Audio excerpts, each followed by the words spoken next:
炙熱的陽光直射雨林，一種特殊的小昆蟲開始出巢捕食。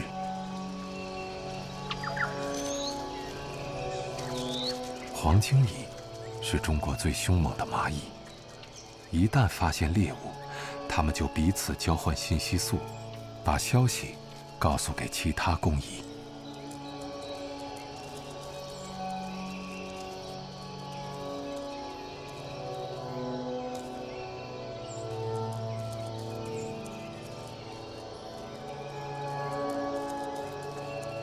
捕食時，黄荊蟻從四周攻擊，甚至能圍咬比自己體型大幾10倍的獵物。